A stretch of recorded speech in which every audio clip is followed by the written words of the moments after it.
Hello दोस्तों, कैसे हैं आप सब। तो हम लोग जो है करंट अफेयर पढ़ रहे हैं। वीकली करंट अफेयर हम लोग पढ़ रहे हैं। वीकली करंट अफेयर कब से कब तक है, जो पिछला मंडे से कल संडे तक ये क्या है कि पूरा जो करंट अफेयर है उसको हम लोग देख रहे हैं। ये जो करंट अफेयर है किस किस एग्जाम के लिए इंपॉर्टेंट है, तो आप यूपीएससी का कोई भी एग्जाम दीजिए, जैसे कि एनडीए का देते हैं, सीडीएस, सीएपीएफ, ईपीएफओ का कोई वनडे एग्जाम देते हैं, कहीं का पीसीएस देते हैं, जैसे झारखंड का पीसीएस आ गया है, बिहार का भी पीसीएस आने वाला है, यूपी का, एमपी का पीसीएस आ गया है। तो उसके लिए बैंक, एसएससी, रेलवे कोई भी एग्जाम देते हैं, अगर उसमें करंट अफेयर पूछा जाएगा तो उसके लिए महत्वपूर्ण साबित होगा। ठीक है, तो चलिए आज का क्लास हम लोग शुरू करते हैं। वीडियो अच्छा लगे तो लाइक करिएगा, कमेंट करके, शेयर करके, सब्सक्राइब करके बेल आइकन दबा दीजिएगा, ताकि आपके पास नोटिफिकेशन टाइम टू टाइम पहुंचता रहे। तो जो सबसे पहला क्वेश्चन है कि हाल ही के दिनों में दो देशों ने यूपीआई पेमेंट सिस्टम को लॉन्च किया है। जैसे अपना यूपीआई पेमेंट जो लॉन्च है अपना देश का है, इंडिया का है, तो वो कौन ऐसा देश है जो क्या है कि अपने देश में लॉन्च किया है। अभी हम लोग देखे थे पिछले सप्ताह में कि फ्रांस जो है क्या किया है कि अपने देश में अलाउ कर दिया है यूपीआई का।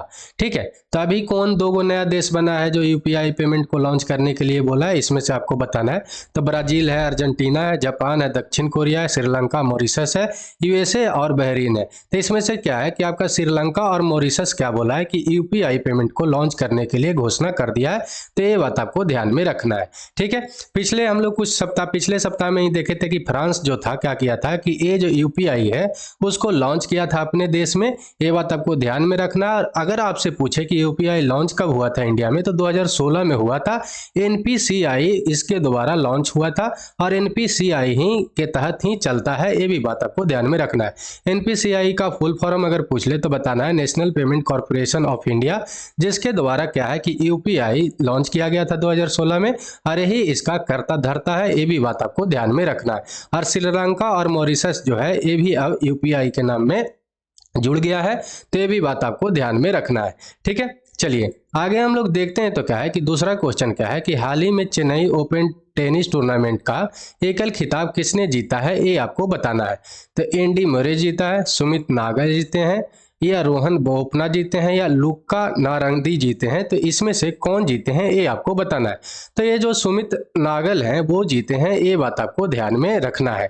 ठीक है, चेन्नई ओपन टेनिस टूर्नामेंट के बारे में अगर पूछे कि एकल का खिताब कौन जीते हैं, तो आपको बताना है कि सुमित नागल जीते हैं और इंडियन है। ये भी बात आपको ध्यान में रखना है। ये नाम से भी पता चल रहा होगा कि इंडियन है। तो सुमित नागल जो है एक शीर्ष खिलाड़ी हैं, अपने एकल खिलाड़ी हैं टेनिस का, और वो जो है क्या है कि चेन्नई ओपन जो है टूर्नामेंट में ये जीत लिए हैं। अरे किसको हरा है ये भी पूछ सकते हैं। तो इटली का लुका नार्दी को हराकर पांचवा चैलेंजर स्तर का खिताब जीते हैं। ये भी बात आपको ध्यान में रखना है। ठीक है, कितने नंबर का जीते हैं अपने जीवन में, तो पांचवा। ये बात याद रखना। उन्होंने सबसे पहले कब जीते थे, तो आपको याद रखना है कि 2017 में बेंगलुरु ओपन में पहला चैलेंजर खिताब जीते थे, और उसके कुछ साल बाद ही क्या हुआ था कि ब्यूनस आयर्स चैलेंजर भी ये जीत चुके हैं। ये भी बात आपको ध्यान में रखना है इनके बारे में। ठीक है, चलिए आगे हम लोग देखते हैं। तो तीसरा क्वेश्चन क्या है कि दक्षिण भारत संस्कृति केंद्र की स्थापना किस शहर में किया जा रहा है, चेन्नई में, विशाखापट्टनम में, हैदराबाद में, या भुवनेश्वर में।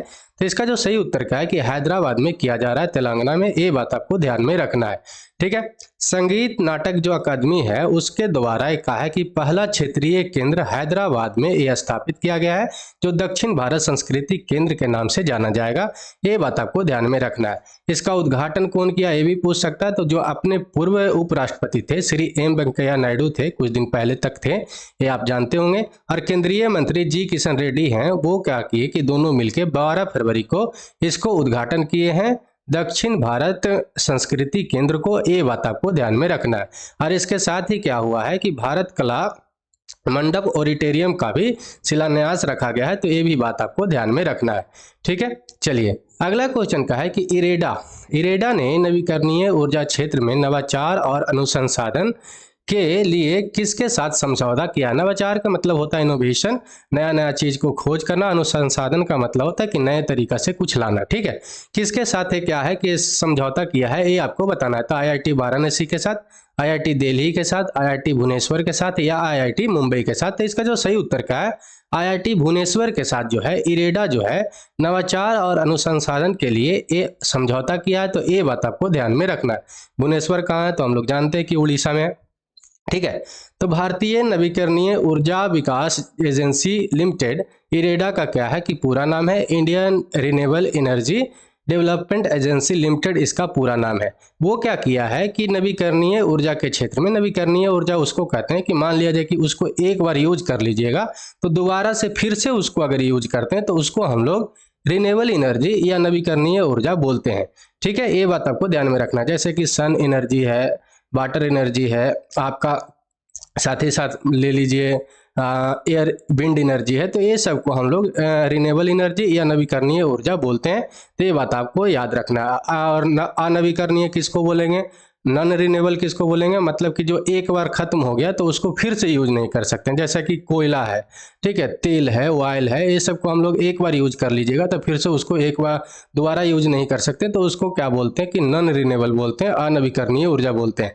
तो ये नवाचार और अनुसंधान को बढ़ाने के लिए आईआईटी भुवनेश्वर के साथ क्या है कि इरेडा जो है क्या किया कि समझौता किया है। तो ये बात आपको ध्यान में रखना है आईआईटी भुवनेश्वर के साथ। और इरेडा एक सार्वजनिक एजेंसी है, मतलब कि आपको याद रखना है कि ये एक पीएसयू है, पीएसयू है, और जिसका स्थापना कब हुआ था तो आपको याद रखना है कि 1987 में इसका स्थापना हुआ था। तो ये बात आपको ध्यान में रखना है।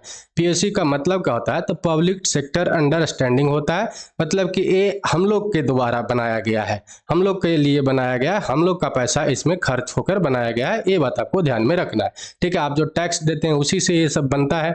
ठीक है, अगला क्वेश्चन क्या है कि आईसीसी अंडर 90 विश्व कप जो हुआ था अभी हम लोग देखे थे, तो 2024 का टाइटल किसने जीता है ये आपको बताना है। तो भारत ने, श्रीलंका ने, ऑस्ट्रेलिया ने या दक्षिण अफ्रीका ने। तो इसका जो सही उत्तर क्या है कि ऑस्ट्रेलिया जो है भारत को हराकर क्या किया है कि चौथा बार जीत चुका है, ये बात आपको ध्यान में रखना है। ठीक है, कौन जीता है अंडर 90 विश्व कप 2024 का चैंपियन? तो आपको ऑस्ट्रेलिया। जो इस बार का जो वर्ल्ड कप भी हुआ था कौन जीता था?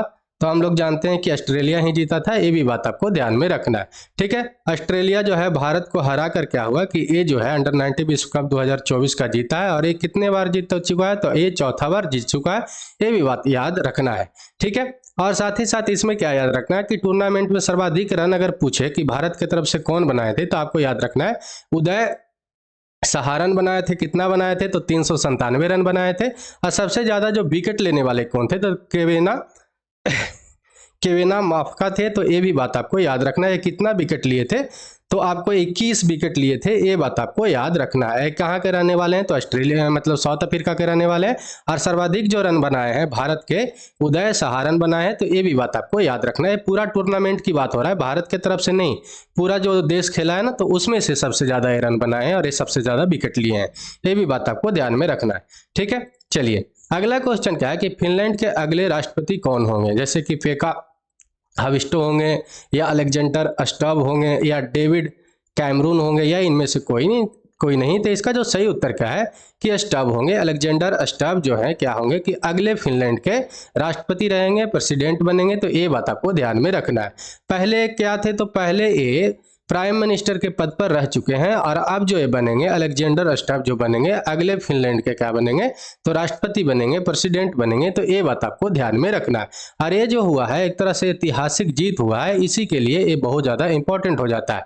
ये जो है कौन पार्टी से है? तो आपको याद रखना है कि नेशनल को कोलिशन पार्टी से एक क्या है कि उम्मीदवार है, और जिनको कितना प्रतिशत वोट मिला है? तो आपको याद रखना है कि 51.6% इनको वोट मिला है, और इनके विपक्षी को कितना मिला है? तो 48.4% मिला है, ये बात आपको ध्यान में रखना है। 2014 से 15 में ये क्या है कि देश के प्रधानमंत्री के रूप में भी ये कार्य कर चुके हैं।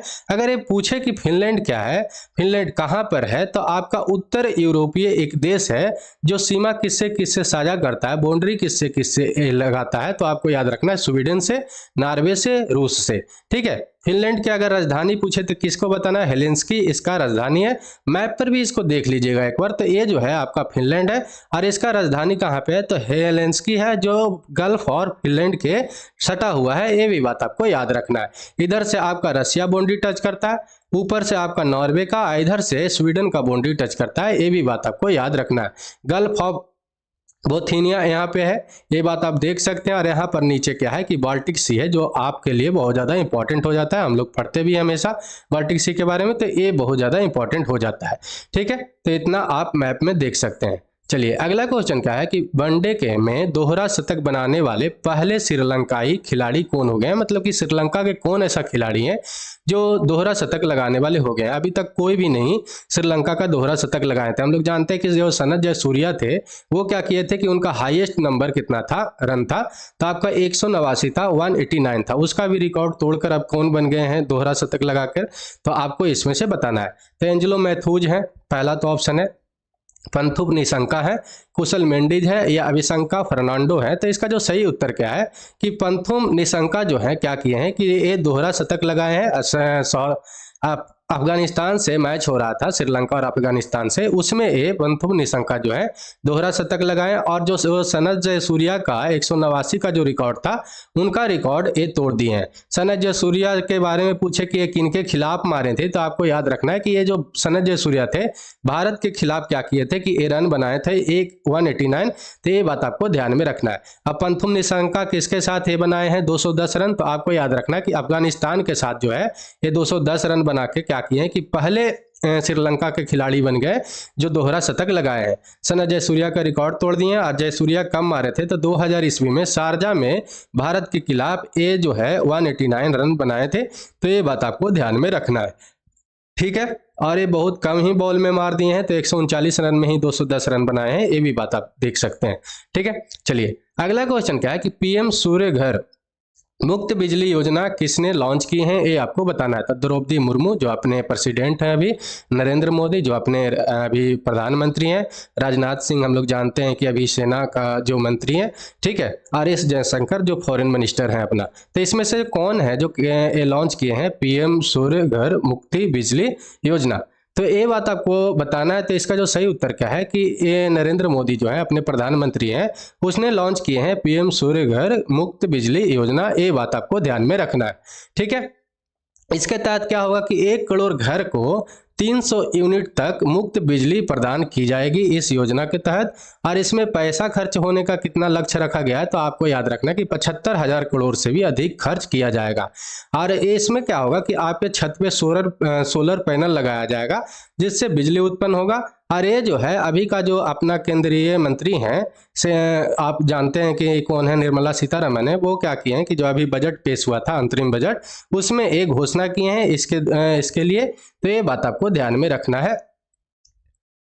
चलिए अगला क्वेश्चन क्या है कि राष्ट्रीय महिला दिवस जो है कब मनाया जाता है, 11 फरवरी को, 12 फरवरी को, 13 फरवरी को या 14 फरवरी को। तो इसका जो सही उत्तर क्या है कि 13 फरवरी को ये मनाया जाता है। और किनके बर्थडे पे मनाया जाता है, तो आपको याद रखना है कि जो सरोजनी नायडू हैं उनके बर्थडे पे मनाया जाता है। तो ये बात आपको ध्यान में रखना है, 145वां वर्षगांठ उनका मनाया गया है, ये भी बात आपको याद रखना है, ठीक है। राष्ट्रीय महिला दिवस कब मनाया जाता है और किनके लिए मनाया जाता है, तो 13 फरवरी को मनाया जाता है सरोजनी नायडू के जयंती के उपलक्ष्य में। 145वां जयंती ये मनाया गया और इनको भारत का कोकिला भी बोला जाता है। एक क्वेश्चन हमेशा इनसे पूछा जाता है कि भारत के कौन ऐसा महिला थे जो भारतीय राष्ट्रीय कांग्रेस के प्रथम क्या बने थे, अध्यक्ष बने थे, भारतीय महिला, ठीक है। उसमें भारतीय लगा रहे, तो अगर प्रथम महिला अध्यक्ष पूछे कांग्रेस का तो आपको याद रखना कि एनी बेसेंट बने थे 1917 वाला अधिवेशन में। लेकिन अगर प्रथम भारतीय महिला अध्यक्ष पूछ ले कांग्रेस का तो किनको बारे में बताना है, सरोजिनी नायडू बने थे, ये बात आपको ध्यान में रखना है, ठीक है, 1925 ईस्वी वाला, ठीक है। चलिए अगला क्वेश्चन क्या है कि शिक्षा मंत्रालय ने देश में फुटबॉल खेल को बढ़ावा देने के लिए किसके साथ समझौता किया है, अखिल भारतीय फुटबॉल महासंघ के द्वारा, फीफा के द्वारा या रिलायंस फाउंडेशन के द्वारा, या इनमें से कोई नहीं।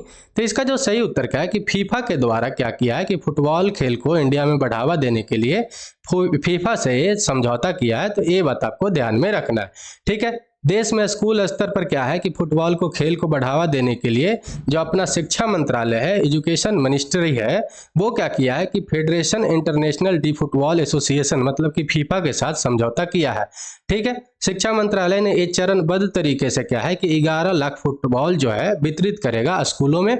और इससे क्या होगा कि जो फुटबॉल के प्रति क्या है कि यहाँ पर इंडिया में उतना फुटबॉल नहीं होता है, हम लोग जानते हैं कि 150 करोड़ करीब आबादी होने वाला है और इंडिया से एक भी टीम ऐसा नहीं है जो फीफा वर्ल्ड कप हम लोग खेलते हैं, ठीक है। तो इसको क्या करना है कि इसको बढ़ावा देना है और ये जो है अपने शिक्षा मंत्री हैं धर्मेंद्र प्रधान, उसने क्या किया है कि 9 फरवरी को फुटबॉल फॉर स्कूल को कार्यक्रम के तहत ओडिशा के 17 जिलों में 1260 स्कूलों में फुटबॉल वितरित किए हैं। तो ये बात आपको ध्यान में रखना है। अगला क्वेश्चन क्या है कि भारत के पहले चीफ ऑफ डिफेंस स्टाफ जो है कौन थे? तो हम लोग जानते हैं कि जनरल बिपिन रावत थे। उनका प्रतिमा का अनावरण कहां पर किया जाएगा, ये बात आपको बताना है। तो नई दिल्ली में, वाराणसी में, हरिद्वार में या देहरादून में? तो इसका जो सही उत्तर क्या है कि देहरादून में इसका अनावरण किया जाएगा, ये बात आपको ध्यान में रखना है। तो पहले चीफ डिफेंस पूछ ले, चीफ ऑफ डिफेंस स्टाफ पूछ ले, तो किनके बारे में बताना है कि जनरल बिपिन रावत थे।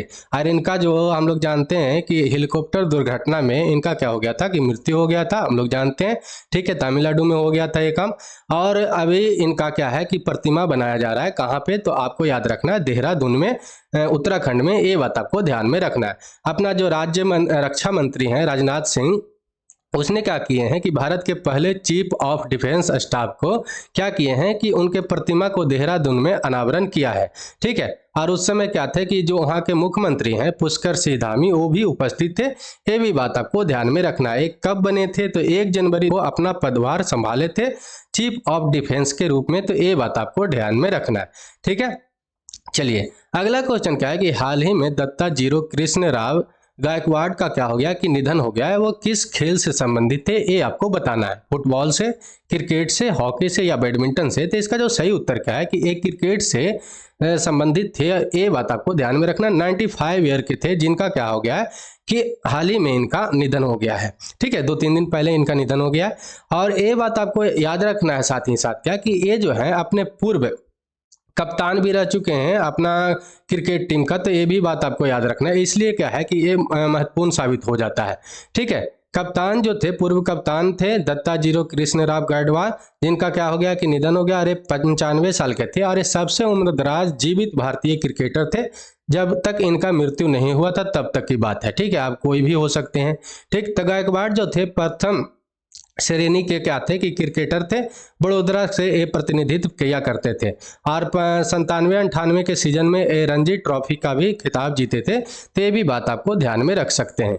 ठीक है, चलिए अगला क्वेश्चन क्या है कि भारत में राष्ट्रीय उत्पादकता दिवस हर साल कब मनाया जाता है, ये आपको बताना है। 11 फरवरी को, 12 फरवरी को, 13 फरवरी को या 14 फरवरी को? तो इसका जो सही उत्तर क्या है कि 12 फरवरी को हर साल जो है राष्ट्रीय उत्पादकता दिवस मनाया जाता है। ठीक है, और ये जो है 18 फरवरी तक चलेगा। और ये किसके तहत मनाया जाएगा? तो आपको याद रखना है किसके द्वारा मनाया जाएगा। तो हर साल जो ये मनाया जाता है राष्ट्रीय उत्पादकता परिषद के द्वारा ये मनाया जाता है। और राष्ट्रीय उत्पादकता परिषद का अगर पूछ ले कि स्थापना कब हुआ था, तो 1958 में हुआ था। ये बात आपको ध्यान में रखना है। किस मंत्रालय के तहत आता है राष्ट्रीय उत्पादकता परिषद? तो आपका वाणिज्य और उद्योग मंत्रालय के द्वारा ये काम करता है। तो ये भी बात आपको ध्यान में रखना है। ठीक है, चलिए अगला क्वेश्चन क्या है कि हाल ही में किस राज्य के सरकार ने स्वयं योजना लॉन्च किए हैं? उत्तर प्रदेश के, राजस्थान के, पंजाब के या ओडिशा के? तो इसका जो सही उत्तर क्या है कि ओडिशा के जो सरकार है, वहाँ के जो मुख्यमंत्री हैं स्वयं योजना को लॉन्च किया है। और इसके तहत क्या होगा कि युवाओं को 1 लाख रुपया मिलेगा बिना किसी ऋण का, मतलब उस पर आपको कोई ब्याज नहीं देना पड़ेगा। और ये एज कितना से कितना होना चाहिए? तो आपका एज अगर 18 से 35 साल है तो आप 1 लाख रुपया ले सकते हैं बिना किसी ब्याज के दर पे। तो ये बात आपको ध्यान में रखना है। ये पूरा खर्च कौन देने वाला है? तो राज्य सरकार उठाएगा। आपसे पूछ सकता है कि ये सेंटर सेक्टर स्कीम है या राज्य सेक्टर स्कीम है? तो आपको याद रखना है कि ये राज्य द्वारा पूरा पैसा उठाया गया है। 50-50 भी नहीं है, 60-40 भी नहीं है। ये पूरा पैसा कौन देगा? तो राज्य सरकार देगा। ये बात आपको याद रखना है। 2 वर्षों में इसमें कितना रुपया खर्च करने के लिए ओडिशा सरकार बोले हैं? तो 672 करोड़ रुपया खर्च करने के लिए बोला गया है। ये बात आपको ध्यान में रखना है। ठीक है, चलिए अगला क्वेश्चन क्या है कि जनवरी महीने के लिए आईसीसी जो मेंस है प्लेयर ऑफ द मंथ किनको दिया गया है, ये आपको बताना है। तो ओली पोप को, समर जोसेफ को, जोश हेजलवुड को या जसप्रीत बुमराह को? तो इसका जो सही उत्तर क्या है कि समर जोसेफ को ये दिया गया है प्लेयर ऑफ द मंथ। हम लोग जानते हैं कि ऑस्ट्रेलिया और वेस्ट इंडीज के साथ क्या हो रहा था कि एक टेस्ट मैच हो रहा था जिसमें समर जोसेफ क्या किए कि बहुत अच्छा बॉलिंग किए और वो जो है वेस्ट इंडीज मैच जीत गया। उसी के उपलक्ष्य में इनको प्लेयर ऑफ द मैच दिया गया है। और ये जो है एक बहुत गरीब घर से थे और इसलिए उसलिए तो वो बात छोड़ ही दीजिए। ज़्यादा से ज़्यादा क्या है कि ये जो मैच था 28 साल के बाद शायद जीता था कौन, ये आपका वेस्ट इंडीज। किससे? तो टेस्ट मैच आपका ऑस्ट्रेलिया से। ये बात आपको ध्यान में रखना। और जो मैच जीता किनके कारण से जीता, तो समर जोसेफ के कारण से जीता। एक ये जो है फास्ट बॉलर है, इसी के लिए इनको आईसीसी के द्वारा player of the month award से इनको अवार्ड दिया गया है। तो ये बात आपको ध्यान में रखना है, ठीक है। और अगर पूछ ले कि महिला वर्ग में किनको दिया गया है प्लेयर ऑफ द मंथ, तो आपको याद रखना कि एमी हंटर को। ये कहाँ के खिलाड़ी हैं? तो आयरलैंड के खिलाड़ी रहने वाली हैं, जिनको क्या है कि प्लेयर ऑफ द मंथ दिया गया है जो महिला वर्ग से। आप पुरुष वर्ग से किनको दिया गया है? तो आपको याद रखना कि समर जोसेफ को प्लेयर ऑफ द मंथ दिया गया है। ये बात आपको ध्यान में रखना है। अगला क्वेश्चन क्या है कि हाल ही में काजी नेमू को किस राज्य का राजकीय फल के रूप में मान्यता दिया गया है? असम का, मेघालय का, नागालैंड का या अरुणाचल प्रदेश का? तो इसका जो सही उत्तर का है कि आपका असम का काजू नेमू को अभी राजकीय फल के रूप में मान्यता दिया गया है। नॉर्थ ईस्ट से कोई भी क्वेश्चन बने तो बहुत ज़्यादा इंपॉर्टेंट हो जाता है, क्योंकि एग्जामिनर उसको बहुत ध्यान से देखता है और बनाता है उसको। तो ये जो है एक तरह का नींबू ही है। नींबू है, बस गोल नहीं होता है, थोड़ा ना लंबा टाइप का होता है, इस टाइप का होता है। और एक नींबू का ही प्रजाति है। आप काजी को मतलब काजू से नहीं समझ लीजिएगा कि एक काजू होगा, ड्राई फ्रूट होगा। ये क्या है? तो आपका एक नींबू ही है, जिसको अभी असम का क्या है कि राजकीय फल घोषित किया गया है। ये नींबू है, ये बात आपको ध्यान में रखना। और सबसे बड़ा बात है इसको कि इसको जीआई टैग मिल चुका है। जियोग्राफिकल जो इंडिकेशन है इसको पहले दे दिया गया था, इसीलिए ये बहुत ज़्यादा इंपॉर्टेंट हो सकता है। आपसे पूछ सकता है कि काजी नींबू कहाँ का है जो जिसको जीआई टैग मिल चुका है, या कहाँ का है जिसको राजकीय फल बनाया गया। इधर दे देगा जीआई टैग और इधर दे देगा फल का नाम और कुछ चीज़ का नाम, और मिलान करने बोल देगा जिसमें एक काजू नींबू भी रहेगा। तो आपको याद रखना है, ठीक है। ये असम का है और एक नींबू है। पिछले 2 वर्ष में इस फल का मध्य पूर्व में और कई देशों में इसका निर्यात भी हुआ है। ये भी बात आपको ध्यान में रखना है, ठीक है। यही है आपका काजी नींबू, ठीक। चलिए अगला क्वेश्चन क्या है कि भारत किस द्वीप समूह पर नया नेवल बेस स्थापित करने जा रहा है? मिनिकॉय पे और अगती पे, या दोनों पे, या इनमें से कोई नहीं? तो इसका जो सही उत्तर क्या है कि ये दोनों पर क्या है कि अपना जो है नया नेवल बेस को स्थापित करने जा रहा है। क्यों करने जा रहा है? क्योंकि अपना जो है शक्ति को मजबूत करने के लिए, अपना सुरक्षा को मजबूत करने के लिए करेगा। ये बात आपको ध्यान में रखना है। कहाँ कहाँ पे होगा? तो मिनिकॉय पर भी और अगती पर भी, ये भी बात आपको ध्यान में रखना है। तो लक्षद्वीप का जो अगती है और मिनिकॉय द्वीप पर, ये दोनों पर क्या है कि नेवल बेस स्थापित करने जा रहा है। और रक्षा मंत्री जो है राजनाथ सिंह जो है 4 से 5 मार्च को मिनिकॉय पर इसका उद्घाटन करेंगे। तो ये बात आपको ध्यान में रखना है। इसका उद्देश्य क्या है? तो अपना सैन्य ताकत को बढ़ाने के लिए। मिनिकॉय द्वीप के बारे में पूछते रहता है कि किस डिग्री चैनल पर है, तो आपको याद रखना है कि ये 9 डिग्री चैनल पे स्थित है। और ये जो मालदीव से कितना दूर है? तो 524 किलोमीटर है। ये भी बात आपको ध्यान में रखना है। कितना है? तो 524 किलोमीटर है, ठीक है। चलिए अगला क्वेश्चन क्या है कि यूनाइटेड वर्ल्ड रेसलिंग ने हाल ही में किस देश को रेसलिंग फेडरेशन का निलंबन रद्द कर दिया है? ये बात आपको ध्यान में रखना है।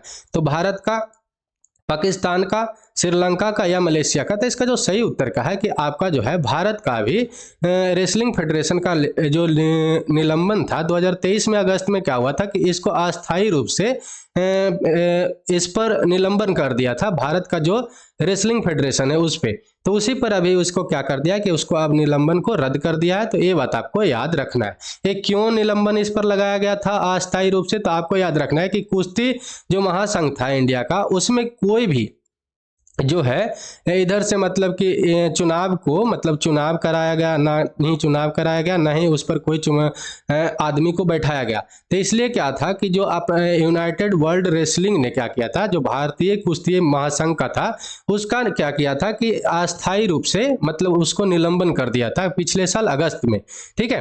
ये बात आपको ध्यान में रखना। लेकिन उसको अब तत्काल प्रभाव से हटा दिया है, ये बात आपको ध्यान में रखना है। यूनाइटेड वर्ल्ड रेसलिंग जो है अंतर्राष्ट्रीय शासी का एक निकाय है, ये भी बात आपको ध्यान में रखना है, ठीक है। चलिए अगला क्वेश्चन क्या है कि उत्तर प्रदेश सरकार ने बेहतर आपदा प्रबंधन के लिए किसके साथ समझौता करने का फैसला किया है? तो आईआईटी रुड़की के साथ, आईआईटी दिल्ली के साथ, या आईआईटी मुंबई के साथ, या आईआईटी वाराणसी के साथ। तो इसका सही उत्तर क्या है? आईआईटी रुड़की के साथ। वाराणसी के मत समझ लीजिएगा कि ये जो है अगर उत्तर प्रदेश में है तो इसके साथ समझौता कर लिया। आईआईटी रुड़की के साथ क्या किया है कि ये आपदा प्रबंधन को मजबूत करने के लिए, आप जानते हैं कि बाढ़ आ जाता है, भूकंप आ जाता है, कुछ भी आ जाता है, तो उसको बेहतर करने के लिए, उसको अच्छा करने के लिए आईआईटी रुड़की के साथ जो है उत्तर प्रदेश सरकार जो है समझौता किया है। ये बात आपको ध्यान में रखना है, ठीक है। उत्तर प्रदेश के जो राहत आयुक्त कार्यालय है और आईआईटी रुड़की के साथ ये क्या हुआ है कि मेमोरेंडम ऑफ अंडरस्टैंडिंग पर समझौता किया गया, मतलब सिग्नेचर किया गया। और इसका उद्देश्य क्या है? तो आपदा जो आता है उसको, हताहत लोग, हम लोग जानते हैं कि एकाएक कोई आपदा आता है तो उसमें लोग जो होते हैं हताहत हो जाते हैं, उसको संख्या को तो पहले कम करना है और लोगों को सुरक्षित स्थान पर स्थानांतरित करना है, मतलब ले जाना है। इसका मेन उद्देश्य है, ये बात आपको ध्यान में रखना है। तो किसके साथ समझौता किया गया है उत्तर प्रदेश सरकार के द्वारा? तो आईआईटी रुड़की के द्वारा, ठीक है। चलिए अगला क्वेश्चन क्या है कि गुप्तेश्वर जो फॉरेस्ट है किस राज्य में है जिसे अभी बायोडायवर्सिटी हेरिटेज के रूप में नामित किया गया है? तमिलनाडु का है, केरल का है, उड़ीसा का है, या कर्नाटक का है? तो इसका जो सही उत्तर का है कि आपका उड़ीसा का जो है गुप्तेश्वर फॉरेस्ट, जिसको अभी बायोडायवर्सिटी हेरिटेज के रूप में नामित किया गया है, ठीक है। ये बात आपको ध्यान में रखना है। यहाँ पर जो है 608 जीव प्रजातियां निवास करता है, इसीलिए इसको अभी जो है चौथे जो है उड़ीसा का बायोडायवर्सिटी हेरिटेज के रूप में इसको घोषित किया गया, जिसका नाम क्या है? तो गुप्तेश्वर फॉरेस्ट है, ठीक है। उड़ीसा राज्य सरकार ने इसको क्या किया था? नामित किया था। और गुप्तेश्वर जो फॉरेस्ट है किस जिले में है उड़ीसा का? ये भी पूछ सकता है, तो कोरापुट जिले में है। ये बात आपको ध्यान में रखना है, ठीक है। अगला क्वेश्चन क्या है कि कोचिन इंटरनेशनल एयरपोर्ट जो है लिमिटेड, उसने क्या किया है कि ग्रीन हाइड्रोजन प्रोजेक्ट के लिए किसके साथ समझौता किया है? ये आपको बताना है, मतलब कि ये समझौता किया है ग्रीन हाइड्रोजन प्रोजेक्ट के लिए किसके साथ समझौता किया है? एक कोचिन कहाँ पे है? तो केरला में है, हम लोग जानते हैं। तो वहां का जो एयरपोर्ट है ग्रीन हाइड्रोजन के लिए किसके साथ समझौता किया है? ये आपको बताना है। तो IOCL के साथ, BPCL के साथ, अडानी ग्रीन के साथ, या टाटा पावर के साथ? तो इसका जो सही उत्तर क्या है कि BPCL के साथ ये क्या किया है कि ये समझौता किया है। ये बात आपको ध्यान में रखना है। ग्रीन हाइड्रोजन से क्या होगा? अगर ग्रीन हाइड्रोजन को यूज करेंगे तो वहां पर क्या होगा कि कार्बन डाइऑक्साइड का मात्रा कम निकलेगा, मतलब कि ग्रीन हाउस गैस जो होगा कम निकलेगा, तो उससे जो अपना वातावरण है, पर्यावरण जो है, एनवायरमेंट जो है क्लीन रहेगा। ये बात आपको ध्यान में रखना है। तो भारत पेट्रोलियम के साथ ये क्या किया है कि जो कोचिन इंटरनेशनल एयरपोर्ट लिमिटेड है उसके साथ ये समझौता किया है। और इस प्रोजेक्ट के तहत जो हवाई अड्डा परिसर में 1000 किलोवाट जो है ग्रीन हाइड्रोजन प्रोजेक्ट को स्थापित किया जाएगा, ठीक है। Cochin airport green hydrogen project को स्थापित करने वाला भारत का एक पहला एयरपोर्ट बन गया है। ये भी बात आपको ध्यान में रखना है, देश का पहला एयरपोर्ट बन गया है। ये बात आपको ध्यान में रखना है। अगला क्वेश्चन क्या है कि सौराष्ट्र क्रिकेट एसोसिएशन स्टेडियम का नाम बदलकर अभी क्या रखा गया है? ये आपको बताना है। तो जैसा है, कपिल देव है, राहुल द्रविड़ है, या निरंजन शाह है? तो इसका जो सही उत्तर क्या है कि निरंजन शाह को अभी नाम बदलकर कर दिया गया है। किसका? तो सौराष्ट्र क्रिकेट एसोसिएशन स्टेडियम का। तो ये बात आपको ध्यान में रखना है, ठीक है। ये जो थे क्या थे, तो आपको याद रखना है कि 1965 से 1975 तक भारत में, ये भारत की तरफ से 12 जो है प्रथम श्रेणी का मैच खेले थे और पूर्व BCCI का ये सचिव भी रह चुके हैं। तो ये भी बात आपको ध्यान में रखना है। ये जो सौराष्ट्र क्रिकेट एसोसिएशन स्टेडियम है इसका नाम बदलकर अभी निरंजन शाह रखा गया है। ये जो है भारत का, मतलब जो गुजरात राज्य है वहां का पहला सौर ऊर्जा संचालित स्टेडियम भी बन गया है। ये भी बात आपको ध्यान में रखना था। ये गुजरात का पहला सौर ऊर्जा स्टेडियम बन गया है। कौन सा स्टेडियम? तो निरंजन शाह। ये बात आपको ध्यान में रखना है, ठीक है। चलिए अगला क्वेश्चन क्या है कि बिहार विधानसभा का अध्यक्ष किसे चुना गया है? ये आपको बताना है। नंद किशोर यादव को, जीतन राम मांझी को, अवध बिहारी चौधरी को, या गिरिराज सिंह को? तो इसका जो सही उत्तर क्या है कि अवध बिहारी चौधरी को जो है हटाकर उनके जगह पे किनको बनाया गया है? तो आपको याद रखना है कि नंद किशोर यादव को अभी जो है मतलब कि बिहार विधानसभा अध्यक्ष के रूप में चुना गया है। ये बात आपको ध्यान में रखना है। तो एक तो क्वेश्चन बन सकता है कि नंद किशोर यादव जो है किनके जगह पे अभी अध्यक्ष बने हैं? तो अवध बिहारी चौधरी वहां पे मारना है। अगर पूछ ले कि न्यू बिहार विधानसभा के अध्यक्ष कौन बने हैं, तो आपको याद रखना नंद किशोर यादव बने। ये बात आपको दोनों याद रखना है क्योंकि ये दोनों क्वेश्चन पूछ सकता है, ठीक है। ये जो है भाजपा के तरफ के एक वरिष्ठ नेता हैं जिनको अभी क्या है कि बताया गया, हम लोग जानते हैं कि नीतीश कुमार फिर से पलट गए हैं, और ये जब इनको वोट दिया गया तो 125 वोट इनके तरफ पड़ा था, और जो विपक्ष में था उनके तरफ वोट कितना पड़ा, 122। इसलिए इनको अभी नंदकिशोर यादव को जिताया गया है, बिहार विधानसभा के अध्यक्ष के रूप में चुना गया है। अरे विशेष बैठक में ये चुनाव हुआ, प्रक्रिया, ये बात आपको याद रखना है। हम लोग जानते हैं कि ये क्यों हुआ, क्योंकि नीतीश कुमार जो है फिर से पलट गए हैं इसलिए। और उस समय क्या था कि नीतीश कुमार जो मुख्यमंत्री हैं और विपक्ष के नेता जो तेजस्वी प्रसाद यादव है, वो दोनों क्या थे कि आसन तक वो दोनों गए थे किनके साथ, नंदकिशोर यादव के साथ। तो ये बात आपको ध्यान में रखना, जो रूल होता है वो तो फॉलो करना ही पड़ेगा, ठीक है। एक बात याद रखना है क्या कि जो बिहार राज्य है उसमें विधानसभा भी है और विधान परिषद भी है, मतलब कि बाई कैमरल राज है, द्विव सदन वाला राज है। तो आपसे पूछ सकता है कि द्विव सदन वाले कौन कौन सा राज है, तो आपको पेयर में याद रखना है। पहला का याद रखना है कि उत्तर प्रदेश और बिहार, फर्स्ट पेयर में। दूसरा पेयर में याद क्या रखना है, तेलंगाना और आंध्र प्रदेश, ठीक है। तीसरा पेयर में याद रखना है महाराष्ट्र और कर्नाटक। ये 6 जो राज्य है, ये 6 राज्य में क्या है कि आपका बाई कैमरल राज है, मतलब कि 2 सदन वाला राज है। तो ये बात आपको ध्यान में रखना है, ठीक है। आपसे पूछ सकता है कि बिहार बंगाल से कब अलग हुआ था, तो 1912 ईस्वी में क्या था कि बिहार जो था बंगाल से अलग हो गया था। और साथ ही साथ याद क्या रखना है कि 2000 ईस्वी में क्या हुआ था कि 15 नवंबर 2000 ईस्वी को बिहार से झारखंड अलग होकर 28वां उस समय राज बना था झारखंड। ये भी बात आप ध्यान रख सकते हैं, ठीक है। चलिए अगला क्वेश्चन क्या है कि पहले digital India future skill summit का आयोजन कहाँ पे कराया जा रहा है, ये आपको बताना है। तो वाराणसी में, जयपुर में, गुवाहाटी में या पटना में। तो इसका जो सही उत्तर क्या है कि गुवाहाटी में पहले digital India future skill summit का आयोजन किया जा रहा है। कहाँ पे, तो आपको याद रखना है गुवाहाटी में। ये बात आपको ध्यान में रखना है। केंद्रीय मंत्री जो है अपना राजीव चंद्रशेखर ने क्या किए हैं कि डिजिटल इंडिया फ्यूचर स्किल का ये शिखर सम्मेलन का उद्घाटन किए हैं, और ये जो है कहाँ पे किया जा रहा है, तो गुवाहाटी असम में किया जा रहा है। ये बात आपको ध्यान में रखना है। कौन कौन से संस्थान जो है उसके माध्यम से किया जा रहा है, पूछ सकता है कि कौन कौन से संस्थान है जो जिसके द्वारा ये India digital India future skill कराया जा रहा है। तो आपको बताना है कि इलेक्ट्रॉनिक्स और सूचना प्रौद्योगिकी का जो मंत्रालय है, साथ ही साथ राष्ट्रीय इलेक्ट्रॉनिक एवं सूचना प्रौद्योगिकी है, ये दोनों संस्थान मिलकर क्या किया है कि इसका आयोजन किया है, ठीक है। साथ ही साथ इसमें याद क्या रखना है कि बहुत सारे इसमें उद्योगपति और शिक्षाविद मिले हैं, मिलकर ये काम किए हैं, मतलब इसमें भाग लिए हैं। ये बात आपको ध्यान में रखना। कितना लोग इसमें भाग लिए, तो 1000 से भी ज्यादा, ठीक है। चलिए अगला क्वेश्चन क्या है कि आईआरसीटीसी जो है उसके नए प्रबंधक निदेशक के रूप में कौन बने हैं, ये आपको बताना है। तो अलख पांडे बने हैं, संजय कुमार जैन बने हैं, आलोक सिन्हा बने या राजीव प्रसाद सिंह बने। तो इसका जो सही उत्तर क्या है कि संजय कुमार जैन जो है आईआरसीटीसी जो है जिसके द्वारा हम लोग इंडियन रेलवे का टिकट काटते हैं, उसका जो है नए प्रबंधक निदेशक बने हैं। ये बात आपको ध्यान में रखना है, ठीक है। चलिए अगर आपसे पूछ ले कि आईआरसीटीसी का पूरा नाम क्या है, तो Indian railway catering and tourism corporation है। ये बात आपको ध्यान में रखना है। और संजय कुमार जैन जो है अध्यक्ष और प्रबंधक निदेशक अभी बने हैं आईआरसीटीसी का। ये बात आपको ध्यान में रखना है। ये जो है आपको याद रखना है कि ये जो है सीए थे, मतलब चार्टर्ड अकाउंटेंट है। ये बात आपको ध्यान में रखना। और ये पहले कहाँ पे काम कर रहे थे, तो मुंबई के मंडल रेल प्रबंधक के रूप में ये कार्य कर रहे थे। तो ये बात आपको ध्यान में रखना है, ठीक है। अगला क्वेश्चन क्या है कि जो हैमर थ्रोअर थे रचना कुमारी, ठीक है, इनको आप पहचानते होंगे। रचना कुमारी जो थे हैमर थ्रोअर थे। हैमर थ्रोअर क्या होता है कि एक ताड़ में होता है, एक गोला बांधा हुआ होता है और उसको हाथ में से पकड़कर क्या किया जाता है, ऐसे फेंका जाता है, ठीक है। उसी को हम लोग हैमर थ्रोअर बोलते हैं, मतलब कि ये हैमर थ्रोअर है जिसको फेंका जाता है।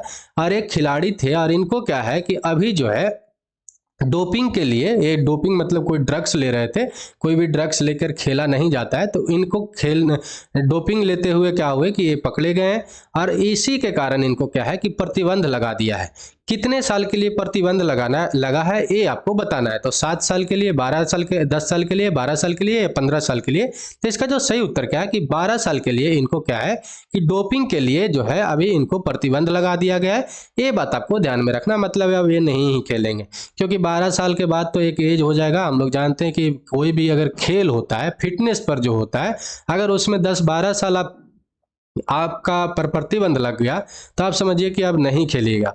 ये डोपिंग में क्या होता है, तो आप जानते हैं कि इसमें ड्रग्स कोई ले लेता है, व्यक्ति ड्रग्स लेकर कुछ खेलता है, जिसके कारण से इस पर क्या होता है कि उस पर उल्लंघन करने पर उसको यार प्रतिबंध लग जाता है, कोई भी खिलाड़ी रहे।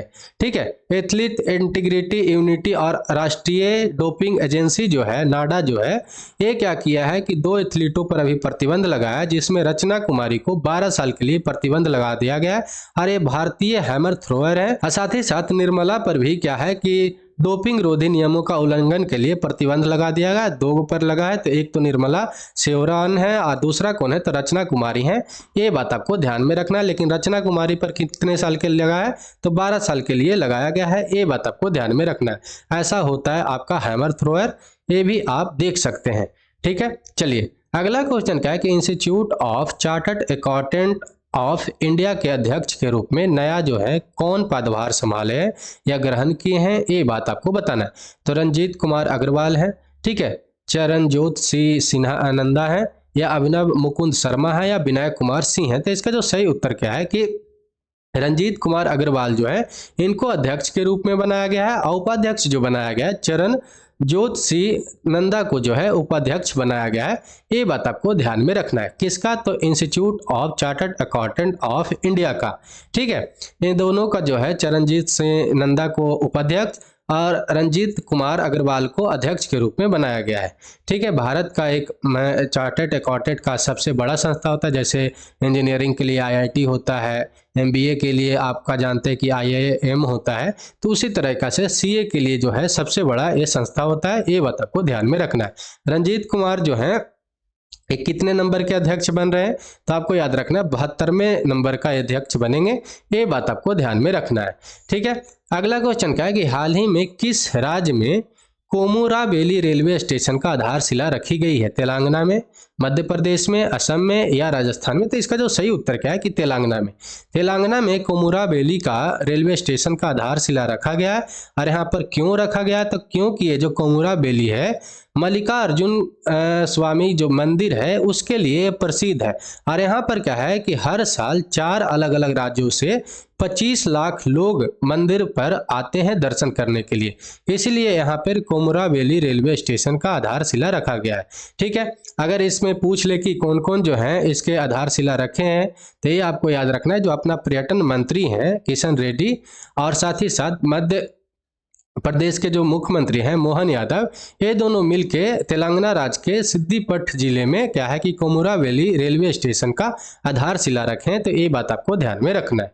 ठीक है, चलिए अगला क्वेश्चन क्या है कि साउंड टेक्नोलॉजी आधारित एंटी ड्रोन सिस्टम का विकास किस आईआईटी द्वारा किया गया? ये एंटी ड्रोन सिस्टम का मतलब समझिएगा कि अगर किसी देश का ड्रोन आता है तो उसको पहले से ही हम लोग कैसे जान ले, उसी को हम लोग एंटी ड्रोन बोलते हैं। मान लिया जाए कि कोई ड्रोन आ रहा है और अगर आपको रडार नहीं है, कुछ टेक्नोलॉजी नहीं है, तो वो क्या करेगा कि रडार तो अंदर घुस जाएगा और फिर क्या करेगा कि आपको नुकसान पहुंचा सकता है।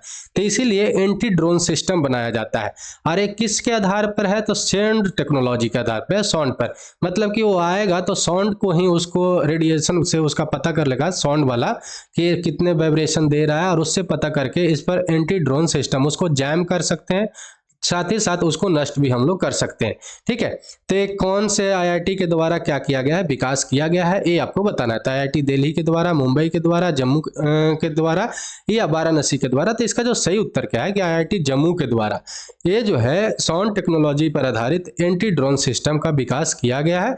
ये बात आपको ध्यान में रखना है, बहुत ज्यादा इंपॉर्टेंट हो जाता है क्योंकि ये आईआईटी जम्मू के द्वारा किया गया है। ठीक है, वहां के डॉक्टर करण नाथवानी जो है साउंड टेक्नोलॉजी पर आधारित क्या है कि एंटी ड्रोन सिस्टम का निर्माण किए हैं, और ये जो है अपनी तरह का पहला है, ये भी आपको ध्यान में रखना है। एंटी ड्रोन सिस्टम जो है कितने लागत से बन रहा है, तो 4 लाख रुपया ही इसमें लगा है। मानव रहित हवाई उपकरणों को पता लगाने के लिए, जैम करने के लिए, ये बात आपको ध्यान में रखना है। इसका उद्देश्य हम लोग जानते हैं कि एंटी ड्रोन का मेन तो काम यही होता है कि जो ड्रोन होता है उसको क्या कर ले कि पहले से पता लगा ले। मान लिया जाए चाइना से आ जाता है, पाकिस्तान से आ जाता है, कोई दुश्मन देश से आ जाता है, और वो क्या करता है कि नुकसान पहुंचा दे, उससे पहले उसको हम लोग को पता लगा लेंगे और उसको जैम कर देंगे और उसको नष्ट कर देंगे। उसी को हम लोग एंटी ड्रोन सिस्टम बोलते हैं। ठीक है, चलिए अगला क्वेश्चन क्या है कि उत्तर प्रदेश में क्या है कि मुख्यमंत्री कन्या सुमंगला योजना के तहत सालाना अनुदान बढ़ाकर कितना कर दिए हैं ये आपको बताना है। तो 25,000, 30,000, 35,000, 40,000। तो इसका जो सही उत्तर क्या है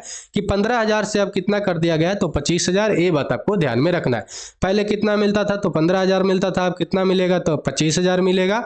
और ये जो है 2019 में शुरू हुआ था मुख्यमंत्री कन्या सुमंगला योजना उत्तर प्रदेश में महिला कल्याण विभाग के द्वारा। ये बात आपको ध्यान में रखना है।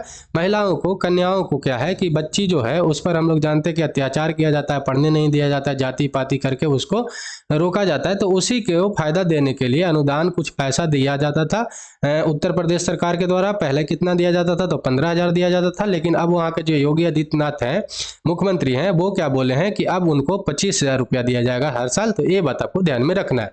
ठीक है, अगला क्वेश्चन क्या है कि अंतर्राष्ट्रीय क्रिकेट में सर्वाधिक छक्के जड़ने वाले भारतीय कप्तान कौन है। तो MS धोनी है, रोहित शर्मा है, विराट कोहली है या सौरव गांगुली है। तो इसका जो सही उत्तर क्या है कि जो अभी रोहित शर्मा है MS धोनी का रिकॉर्ड तोड़ दिए हैं। पहले MS धोनी का 211 छक्का था, अब ये 212 छक्का लगाकर क्या किए हैं कि रिकॉर्ड तोड़कर सबसे ज्यादा छक्का लगाने वाले हो गए हैं। और दूसरे नंबर पर कौन है, तो आपको याद रखना है विराट कोहली है। ठीक है, अगले इसके बाद वाले नंबर पर कौन है, तो विराट कोहली है। अभी तो धोनी है दूसरे नंबर पे, और उसके बाद कौन है, तो विराट कोहली है। ठीक है, तो अभी सर्वाधिक छक्के लगाने वाले कौन भारतीय कप्तान बन गए, तो रोहित शर्मा हो गए। ये बात आपको ध्यान में रखना है MS धोनी का रिकॉर्ड तोड़कर। अगला क्वेश्चन है कि किस केंद्रीय मंत्री ने BSE एक्सपो 2024 का उद्घाटन किए हैं। तो S जयशंकर ने, पीयूष गोयल ने, ज्योति रात्य सिंधिया ने या अनुराग सिंह ठाकुर ने। तो इसका जो सही उत्तर क्या है कि अनुराग सिंह ठाकुर ने क्या किया कि BSE एक्सपो 2024 का उद्घाटन किए हैं। तो ये बात आपको ध्यान में रखना है। ठीक है, अपना जो सूचना एवं प्रसारण मंत्री हैं अनुराग सिंह ठाकुर, वो ब्रॉडकास्ट इंजीनियरिंग सोसाइटी के द्वारा ब्रॉडकास्ट मीडिया टेक्नोलॉजी पर आधारित 28वें सम्मेलन BS एक्सपो का उद्घाटन किए हैं। ये बात आपको ध्यान में रखना।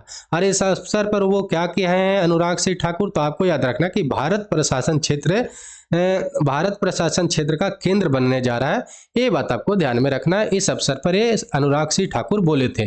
चलिए, अगला क्वेश्चन क्या है कि PM मोदी किस राज्य में वीर लाचित बरफुकन की 125 फुट ऊंची प्रतिमा का अनावरण करेंगे। बिहार, असम, नागालैंड या मेघालय। ये जो वीर लाचित बरफुकन जो है अहोम जाति से क्या करते थे, बिलोंग करते थे, और अपने आज़ादी के समय में ये बहुत बड़े भूमिका निभाए थे। तो अहोम अगर आप जानते होंगे, अहोम किस राज्य में पड़ता था, तो आप इसका सही उत्तर दे दीजिएगा। तो इसका जो सही उत्तर क्या है कि असम में क्या है कि 125 फुट का इनका प्रतिमा का अनावरण किया जाएगा वीर लाचित बरफुकन का। और ये जो है अहोम जो अति संगठन था उसके प्रेसिडेंट रह चुके थे। ये बात आपको ध्यान में रखना है। ठीक है, हम लोग जानते हैं कि आज़ादी के समय में किसी न किसी वे में बहुत सारे लोग क्या किए थे कि अपना अपना भूमिका दिए थे।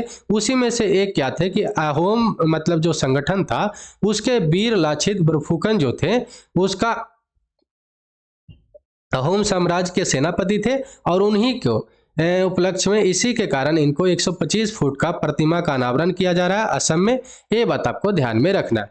और इसका अनावरण कौन करेंगे, तो अपना याद रखना है कि हेमंत बिस्वा शर्मा ने क्या किए हैं कि जो अपने प्रधानमंत्री हैं नरेंद्र मोदी, उनको क्या किए हैं कि आमंत्रित किए हैं, मतलब कि नरेंद्र मोदी ही अनावरण करेंगे। प्रसिद्ध अहोम साम्राज्य के सेनापति रह चुके थे। ये बात आपको ध्यान में रखना। 24 नवंबर को लक्षित दिवस मनाया जाता है। ये भी बात आप ध्यान में रख सकते हैं। ठीक है, अगला क्वेश्चन क्या है, और ये लास्ट क्वेश्चन आपका होगा आज का, कि सिक्किम सरकार ने किसके सहयोग पर सिक्किम एक्सपायर पहल की शुरुआत किया है। तो NITI Aayog, world bank, Asian development bank या वर्ल्ड इकोनॉमिक फोरम। तो इसका जो सही उत्तर क्या है कि वर्ल्ड बैंक के सहयोग से सिक्किम एक्सपायर जो है इसका शुरुआत किया। और इसके तहत क्या होगा कि आपको याद रखना कि आर्थिक विकास और समावेशन को बढ़ावा देना इसका उद्देश्य है। ये बात आपको ध्यान में रखना। तो किसके साथ समझौता किया, तो वर्ल्ड बैंक के साथ। ठीक है, यह कार्यक्रम प्रशिक्षण देगा और रोजगार पहल के माध्यम से महिलाओं और युवाओं का बेहतर आर्थिक अवसर प्रदान करेगा। और सिक्किम एक पूर्वोत्तर भारत का राज्य हम लोग जानते हैं, और जो किससे सीमा टच करता है, तो आपको याद रखना है भूटान से, तिब्बत से और नेपाल से। ये बात आपको ध्यान में रखना है। इंटरनेशनल बाउंड्री ये टच करता है। और तिब्बत हम लोग जानते हैं कि चाइना के अभी पास है, तो आप याद रख सकते हैं चाइना, भूटान और नेपाल। ठीक है, चलिए तो आज के लिए इतना ही। वीडियो अच्छा लगा हो तो लाइक करिएगा, कमेंट करके, शेयर करके, सब्सक्राइब करके बेल आइकन दबा दीजिएगा। और साथ ही साथ शाम में हम लोग जानते हैं कि क्या पढ़ रहे हैं, अभी हिस्ट्री का क्लास कर रहे हैं, ये वही देख सकते हैं। अगर पूरा उसका क्लास देखना हो तो क्या करिएगा कि आप जाइएगा, प्लेलिस्ट उसका बना हुआ है। और साथ ही साथ बिहार स्पेशल हम लोग पढ़ चुके हैं। और इसका पीडीएफ चाहिए तो क्या करना है कि टेलीग्राम का लिंक दिया होता है डिस्क्रिप्शन में, वहाँ से जाके आप सारा पीडीएफ डाउनलोड कर सकते हैं। ठीक है, तो चलिए आज के लिए इतना ही। जय हिंद, जय भारत।